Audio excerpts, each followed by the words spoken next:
Okay, so good morning everyone. Last video में हमने accounting equation के हम क्वेश्चंस कर रहे थे। We have done till question number 1 to question number 7 और आज हम स्टार्ट करेंगे with question number 8। So without wasting any time let's start. Answer number 8। तो what is accounting equation? Accounting equation क्या होती है? Assets is equals to liabilities plus capital. हमें जो भी नंबर ऑफ एडजस्टमेंट दी हुई है, हम इन सभी एडजस्टमेंट्स को पढ़ते जाएंगे, एनालाइज करेंगे और एट द एंड हमने यही इंटरप्रेट करना है कि जो हमारी एसेट वाली साइड है वो हमेशा लायबिलिटी प्लस कैपिटल वाली साइड से इक्वल रहेगी। तो फर्स्ट एडजस्टमेंट है, मनोज ने बिजनेस स्टार्ट किया with cash goods and building. अब लास्ट सबसे पहले हमने किया था कि वो कैश के साथ लेके आता था, फिर एक क्वेश्चन में हमने कैश प्लस गुड्स किया। अब यहाँ पे वो तीन चीजों को लेके आ रहा है। तो ओनर अगर अपने बिजनेस स्टार्ट करने के लिए कुछ भी लेके आ रहा है तो उसको हम क्या बोलते हैं? कैपिटल बोलते हैं। तो इस वाले क्वेश्चन में वो तीन चीजों को लेके आ रहा है, तो हम तीन हेड्स ओपन करेंगे एसेट वाली साइड में। सबसे पहले है cash, then goods and then building. ये तीनों क्या होगी? मनोज की कैपिटल हो जाएगी। तो कैश है 2,40,000,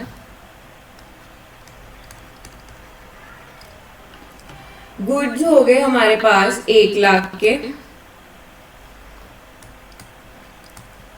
एंड बिल्डिंग की वैल्यू है हमारे पास 2,00,000 की। ठीक है, तो ये अगर हम टोटल करते तो ये कितने हो गए? 3 4 4,40,000 की वो कैपिटल अपनी बिजनेस में लेके आया। तो हमारी जो फर्स्ट एडजस्टमेंट है वो हो गई। Now second, he purchase goods for cash. उसने गुड्स परचेज किए हैं, उसके बदले में कैश दिया है 50,000 का। तो एक साइड हमारे गुड्स है वो उसकी अमाउंट बढ़ जाएगी 50,000 से, और हमने क्योंकि कैश दिया तो 50,000 से ये कम हो जाएगी। और अगर हम इन सबको बैलेंस करें तो हमारे बैलेंसेस क्या आएंगे? 2,40,000 में से 50,000 को लेस करना। नेगेटिव ब्रैकेट वाली फिगर का मतलब है कि ये नेगेटिव है, माइनस हो रहा है। तो 2,40,000 में से हमने 50,000 को माइनस किया तो वी गॉट 1,90,000। और यहाँ पे आ गया, इन दोनों को प्लस करेंगे 1,50,000 एंड 2,00,000। और कैपिटल में कोई भी चेंजेस नहीं है तो 4,40,000। तो अगर हम इन तीनों को प्लस करते हैं वी विल गेट 4,40,000 ओनली, और कैपिटल साइड भी हमारी 4,40,000 की है। तो हमारी जो एडजस्टमेंट हमारी जो अकाउंटिंग इक्वेशन है वो सेटिस्फाई हो रही है। Now the third question, third adjustment, he sold goods. उसने गुड्स बेचे जिनकी कॉस्ट थी 20,000, उनको 35,000 में बेचा। तो 35,000 हमारा सेलिंग प्राइस है, ये हमने खरीदे थे 20,000 में। तो ये जो हमारे पास 15,000 बचा, ये क्या है? ये हमारा प्रॉफिट है। अब कोई भी अगर लॉस या प्रॉफिट, कोई भी एक्सपेंस वाली चीज होती है, इसको हम एडजस्ट करते हैं ओनर की कैपिटल से। तो एक एक करके यहाँ पे हमारे पास 3 अकाउंट्स इफेक्ट करेंगे। सबसे पहले तो गुड गया, गुड्स के बदले में पैसा आया और प्रॉफिट को हमने एडजस्ट किया। तो गुड्स चले गए 20,000 के, तो यहाँ पे चले गए 20,000 के। फॉर कैश है तो 35,000 रिसीव हो गया, और प्लस 15,000 का प्रॉफिट उसकी कैपिटल में ऐड हो जाएगा। तो अगर हम इसको देखें और ये दोनों क्या होंगे? प्लस होंगे, प्लस होंगे। तो 1,90,000 प्लस 35,000 इज 2,25,000। गुड्स 1,50,000 के थे, 20,000 के हमने बेच दिए तो 1,30,000 के बचे, एंड 2,00,000 इज इक्वल्स टू, यहाँ पे 4,40,000 को प्लस करेंगे 15 में से तो ये आ जाएगा 4,55,000। अगर आप इनको प्लस करोगे तो क्या आएगा? 2,25,000, 1,30,000 plus 2,00,000। This is also, wait, 2,25,000 plus 1,30,000 plus 2,00,000. Okay, this is 5,55,000. Okay, what I have done is यहाँ पे 5,40,000 आना है, 5,40,000। और यहाँ पे भी 5 lakh 40. Okay guys, my bad. Now the next adjustment. He purchased goods from Rahul. उसने राहुल से गुड्स परचेज किए. अब यहाँ पे नहीं दिया हुआ कि उसने कैश में परचेज किए हैं या क्रेडिट में परचेज किए हैं, तो हम इसको अज्यूम करेंगे कि और ये it is always on credit, कि ये क्रेडिट पे ही परचेज किए हुए हैं. तो राहुल से गुड्स परचेज किए हैं कितने के? 55 के. तो 55 के हमारे पास गुड्स ऐड हो जाएंगे और राहुल को हमने बाद में पे करना है. अब बाद में पे करना मीन्स वो हमारा क्या हो जाएगा? क्रेडिटर हो जाएगा. क्रेडिटर हमारी क्या होती है? लायबिलिटी होती है. तो राहुल हो गया 55,000. अब बैलेंसेस देखते हैं. 2,25,000. अब इनको प्लस करेंगे हम. 1,30,000 प्लस 55,000. दिस इज 185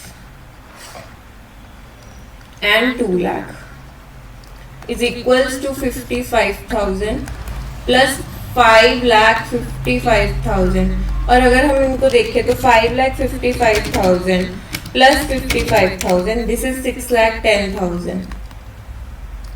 और यहाँ इस वाली साइड, एसेट वाली साइड आ जाएगा 2,25,000 plus 185 plus 2 lakh. This is also 6,10,000. तो हमारी ये अकाउंटिंग इक्वेशन भी क्या हो गई? सेटिस्फाई हो गई. So we are done with this also. Next adjustment.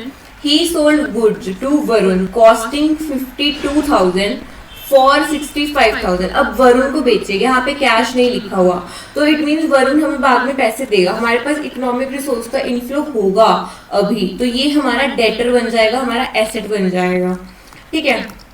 और उसने 65,000 में बेचे, जबकि वो गुड्स जिसको कॉस्ट करते थे ओनली 52 के. 52,000 के गुड्स उसने 65,000 में बेचे, तो ये हमारा क्या हो जाएगा? प्रॉफिट आ जाएगा 13,000 का. ये प्रॉफिट कहाँ होगा? उसकी कैपिटल से एडजस्ट हो जाएगा. क्लियर? Let's see. सबसे पहले उसने गुड्स बेचे हैं 52,000 के, तो ये लेस हो गए.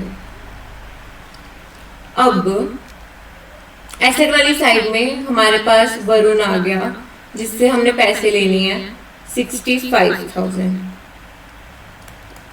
और कैपिटल में 13,000 का प्रॉफिट ऐड हो गया.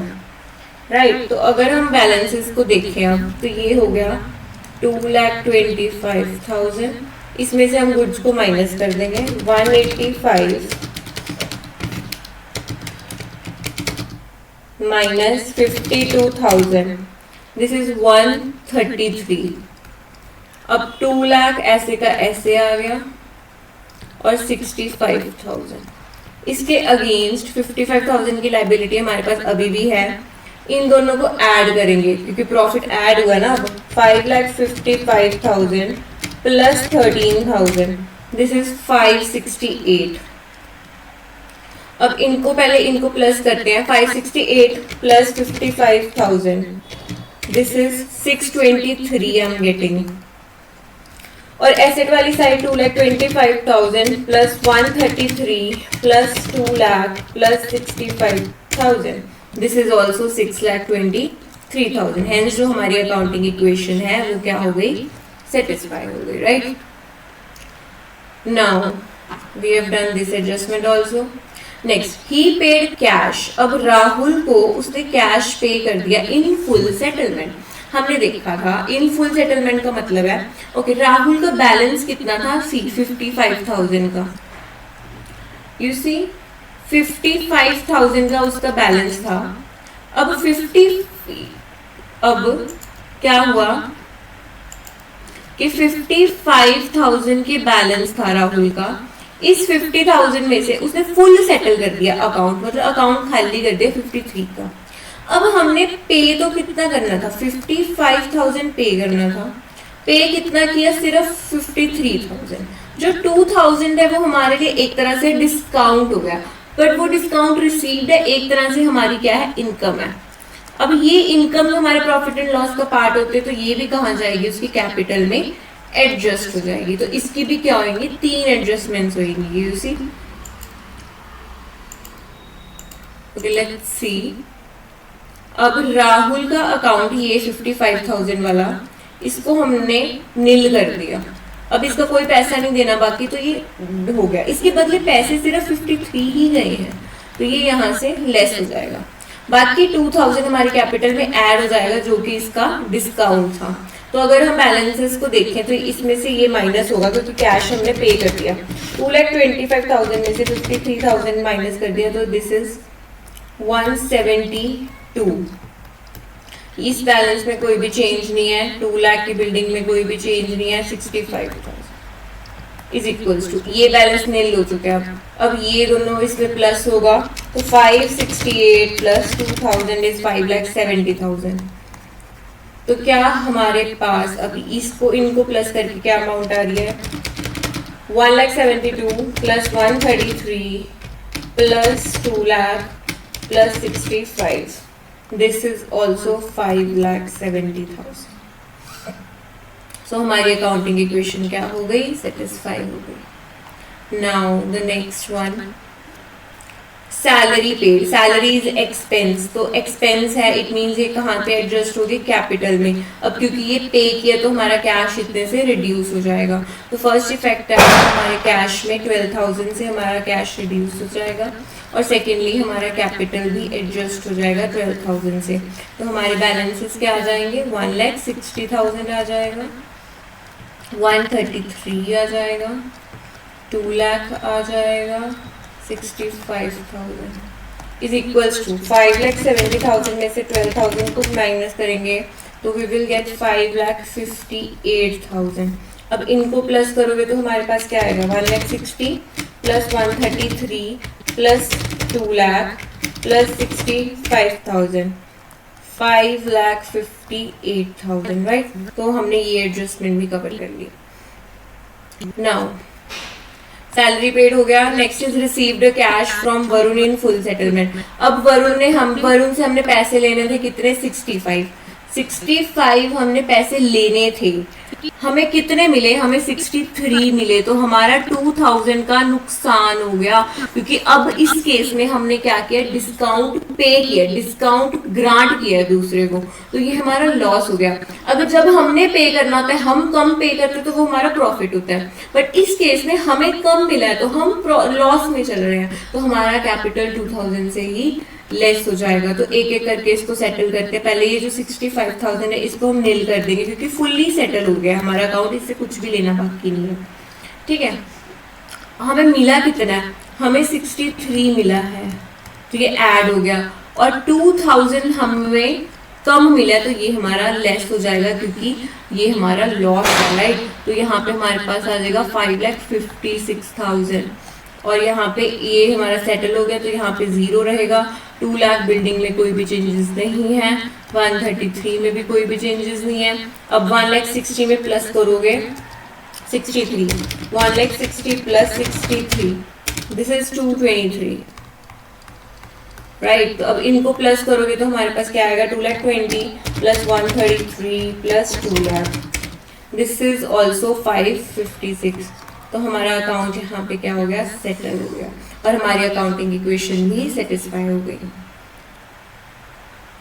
Now the next adjustment, rent outstanding, हमने कल भी करा था।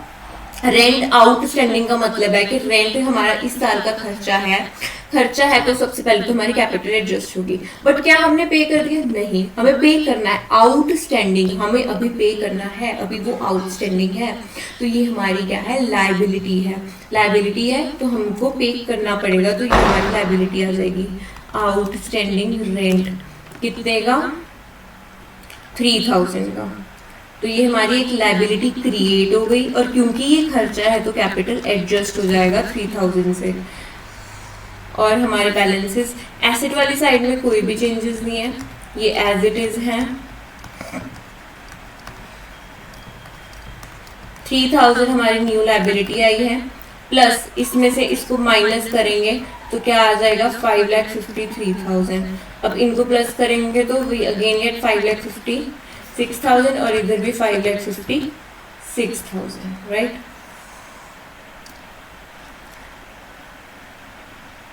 Now the next is prepaid insurance.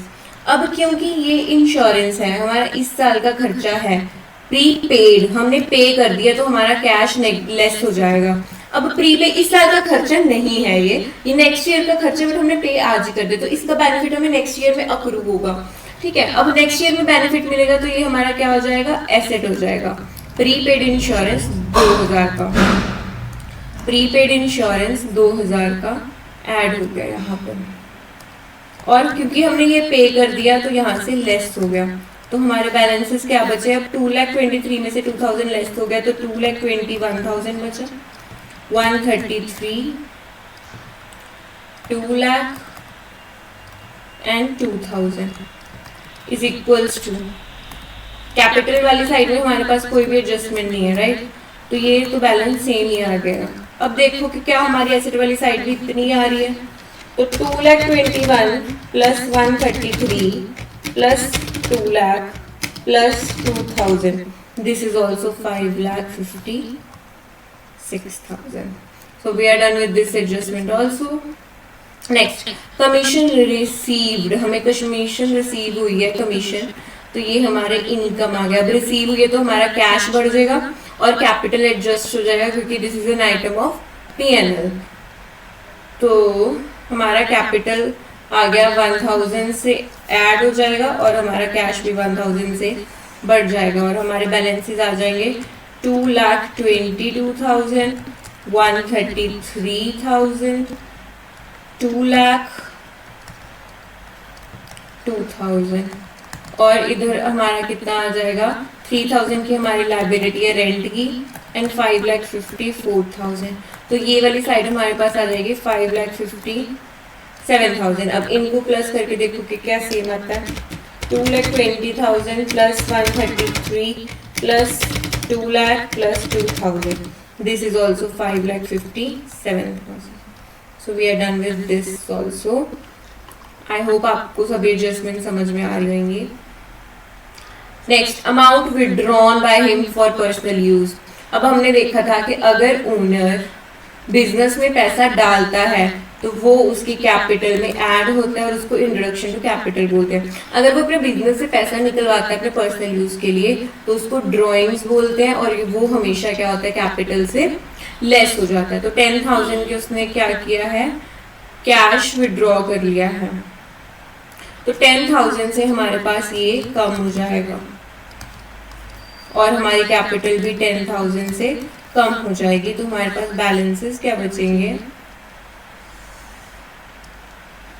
ये बचा 2,12,000, 133,000, 2 लाख एंड 2,000 और यहाँ पे हमारे पास 3,000 की लायबिलिटी वैसे की वैसे है, 5,44,000।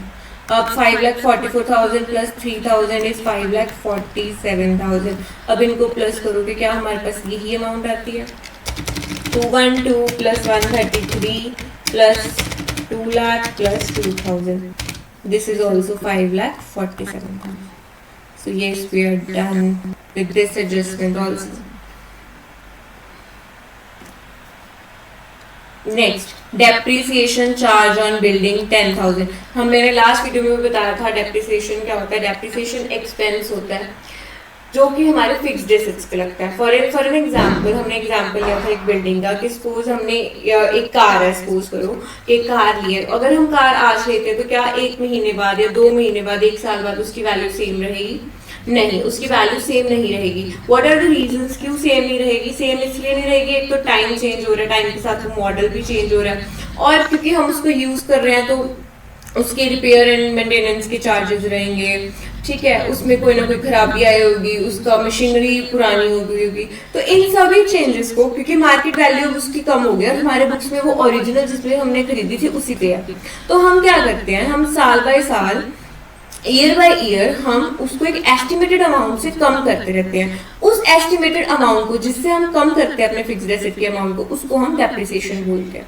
ठीक है, तो डेप्रिसिएशन हमेशा बिल्डिंग या कोई भी फिक्स्ड एसेट की अमाउंट को कम करके मार्केट वैल्यू के लेके आता है, और ये इट्स नियर एस्टिमेशन। डेप्रिसिएशन एक एस्टिमेशन होता है, ये एक एस्टिमेशन से ही, और इसमें अनसर्टेनिटी रहती है कि सपोज हमने 15% से डेप्रिशिएट कर दिया या 20% से डेप्रिशिएट कर दिया, ठीक है। तो बिल्डिंग की हमारी जो वैल्यू है वो 10,000 से कम हो जाएगी, क्योंकि डेप्रिसिएशन एक खर्चा है, तो it is also adjusted from capital. तो बिल्डिंग है, बिल्डिंग हमारी 10,000 से कम हो जाएगी और कैपिटल भी हमारी 10,000 से कम हो जाएगी। तो हमारे पास क्या बैलेंसेस बचे? हमारे पास बचे 212 सेम रहा, 133, देन 1,90,000 बचा। क्यों? 2 लाख में से हमने 10,000 लेस कर दिया, and 2,000 is equals to 3,000 plus इसमें से इसको कैपिटल को माइनस किया तो 534 बचा। 534 प्लस 3,000 537 बचा। आप देखो कि क्या एसेट वाली साइड भी सेम आ रही है। 212 plus 133 plus 1,90,000 plus 2,000, yes this is also the same 537। तो हमारी ये एडजस्टमेंट भी होगी। 2 एडजस्टमेंट्स रह गई हैं। कैश पेड एज इंटरेस्ट, हमने इंटरेस्ट पे किया। इंटरेस्ट इज क्या है? इंटरेस्ट भी हमारा क्या है? एक्सपेंस होता है। तो कैश कम हो जाएगा और हमारा जो कैपिटल है वो भी कम हो जाएगी, क्योंकि ये पीएनएल की आइटम है।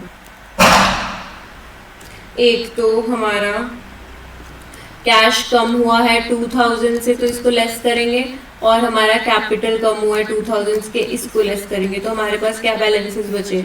हमारे पास बचा 2,10,000, 133, 1,90,000, 2,000 इज इक्वल्स टू 3,000 प्लस, अब इसको इसमें से माइनस करेंगे तो 532 बचा। तो हमारे पास इस वाली साइड का टोटल आ गया 535। देखो क्या एसेट वाली साइड सेम बन रही है।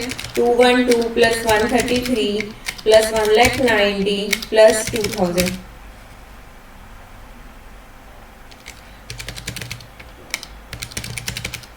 प्लस 190 प्लस 2,000, यस ये भी हमारी 535 बन रही। Now the last adjustment is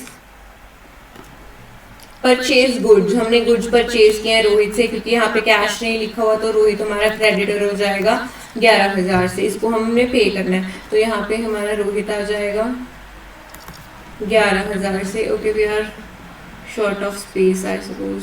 हाँ, तो 11,000 हम इसी में ऐड कर लेते हैं, और हमारे गुड्स में भी 11,000 ऐड हो जाएंगे। तो फाइनल बैलेंसेस क्या रहेंगे हमारे? 2,10,000 वैसे का, इसको थोड़ा सा ठीक करके लिखती हूँ, थोड़ा समझ आएगा। 2,10,000 वैसे का वैसे आ गया। 133 में 11,000 के गुड्स ऐड कर दिए, तो 133 प्लस 11,000 इज 144। देन 19 1,90,000 हमारे पास सेम है, एंड 2,000 भी सेम है। इधर वाली साइड पे 3,000 हमारी लायबिलिटी ऑलरेडी थी, इसमें 11,000 रोहित का ऐड हुआ, क्योंकि वो क्रेडिटर है, कैश नहीं दिया हुआ, लिखा नहीं हुआ, प्लस 532 की कैपिटल। तो हमारे पास इधर वाली साइड पे टोटल कितनी आई? 3,000 plus 11,000 plus 532,000, this is 546,000, right? And 2,10,000 plus 144 plus 1,90,000 plus 2,000, this is also 5,46,000। hence जो हमारा इक्वेशन है ये मैच हो गया एंड सॉल्व हो गया। So we are done with the question number 8 also. This was a very good question, क्योंकि इसमें बहुत सारी एडजस्टमेंट्स थी और आपके लॉजिक्स भी और कॉन्सेप्ट्स भी क्लियर हो गए होंगे। So thank you everyone and stay tuned for the next 2 questions which are remaining, and then हमारा अकाउंटिंग इक्वेशन खत्म हो जाएगा। वी आर प्लानिंग के जो भी थ्योरेटिकल क्वेश्चंस हैं हम उसको भी कवर करेंगे, ताकि इस जो चैप्टर की थ्योरी है वो भी साइड बाय साइड कवर हो जाएगी, right? So thank you everyone.